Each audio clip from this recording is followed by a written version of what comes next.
This is how I managed to legally ruin a brand new Mercedes. And trust me, it was worth every single penny. I'm talking about a 4-figure damage bill, and I watched it happen with my hand over my mouth, not from shock, but from pure, unadulterated satisfaction.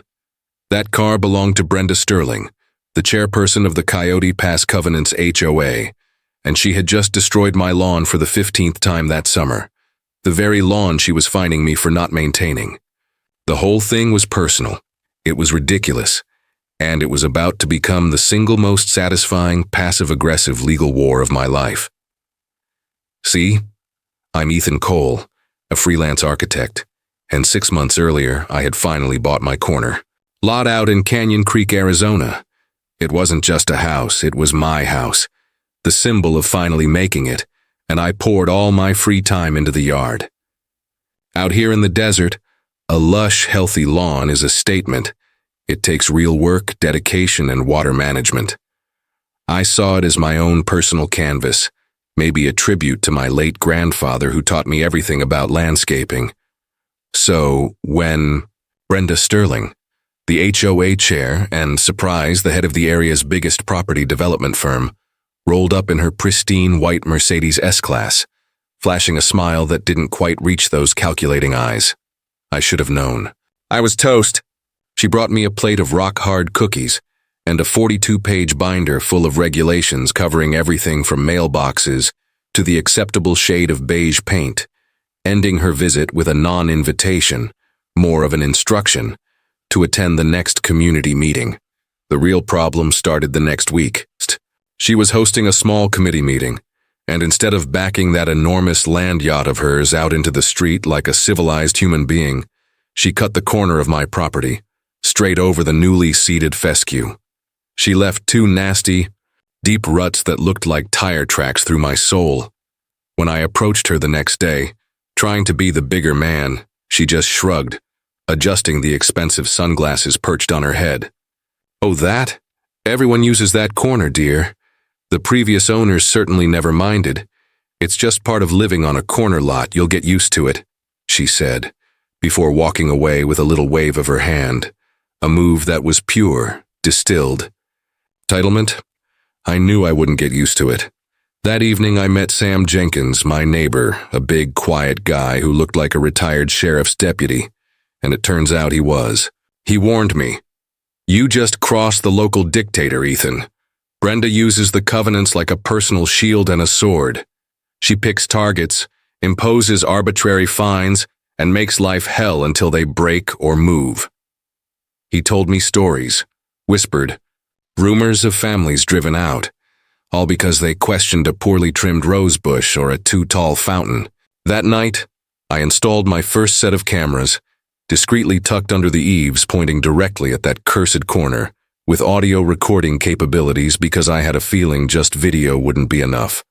Over the next few weeks, she did it 8 more times, each crossing deepening the scars on my turf.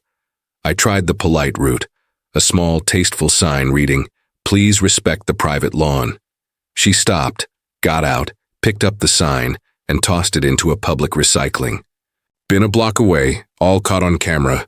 The very next day, I got the violation notice. Improper lawn density inconsistent with covenant standards. $50 weekly fine until corrected. The signature at the bottom was Brenda Sterling, written with a triumphant little flourish. That was the line in the sand for me. I pulled out the 78-page rulebook and started highlighting.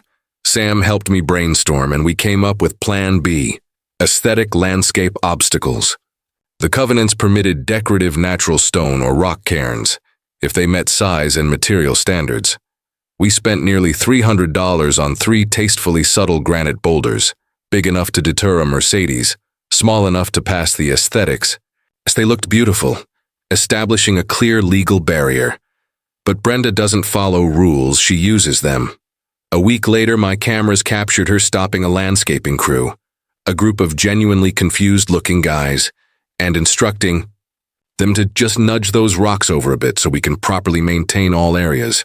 Under the pretense of HOA complimentary maintenance, she had them push the boulders just far enough apart to slide her car through. Nothing overtly illegal, just plausible deniability weaponized. That forced me to escalate my documentation, recording every measurement, every timestamp, every conversation.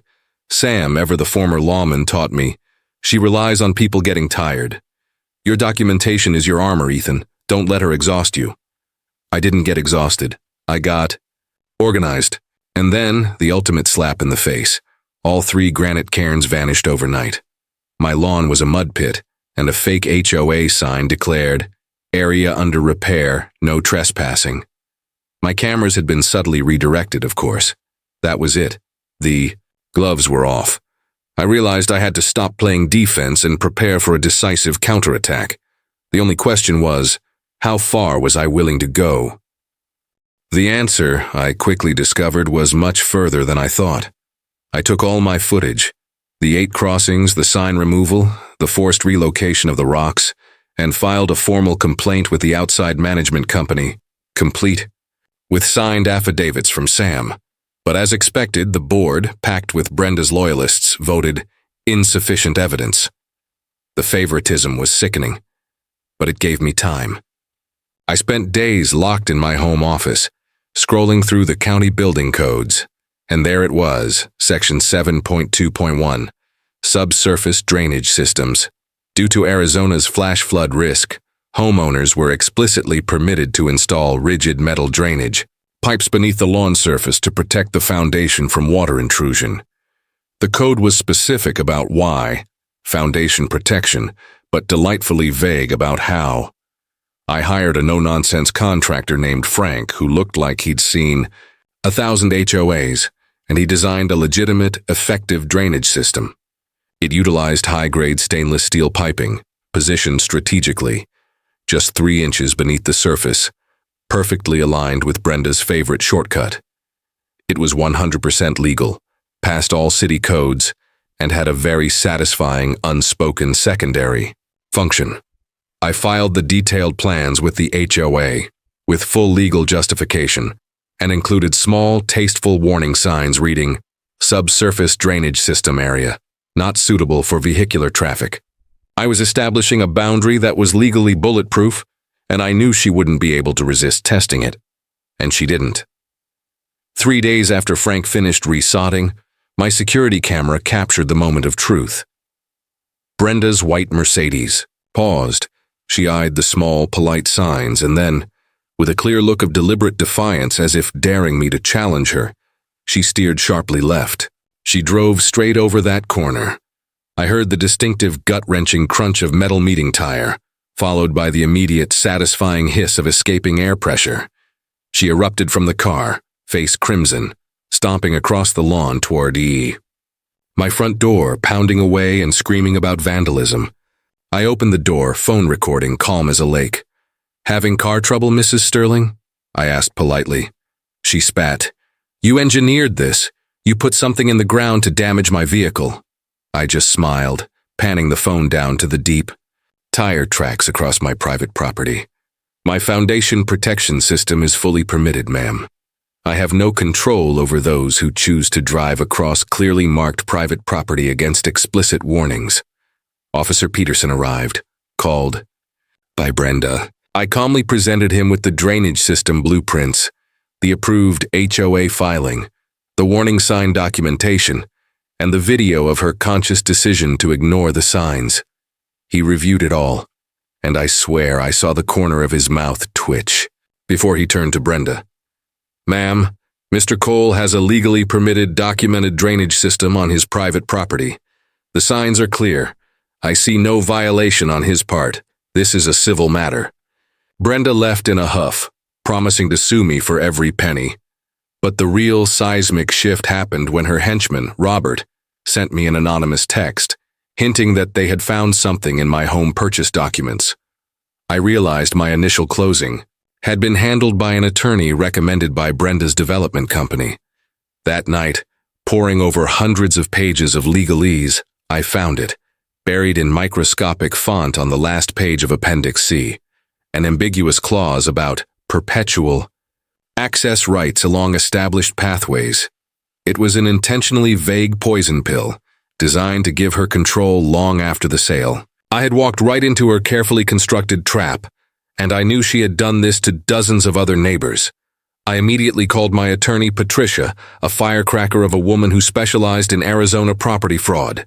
She confirmed it was unenforceable, unethical, and a well-known tactic among predatory developers. Armed with this nuclear truth, I attended the next emergency HOA meeting, where Brenda tried to have me fined $5,000 and forced out. But when it was my turn, I displayed the enlarged hidden clause. The silence in the room was deafening. I explained how Brenda, as both HOA chair and developer, had systematically stripped property rights across the community.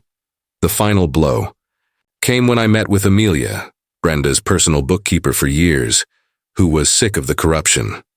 Amelia handed over a flash drive containing internal spreadsheets documenting Brenda's long-term strategy, artificially devaluing homes through HOA harassment, forcing distressed sales and flipping them for massive profits through shell companies tied to her husband.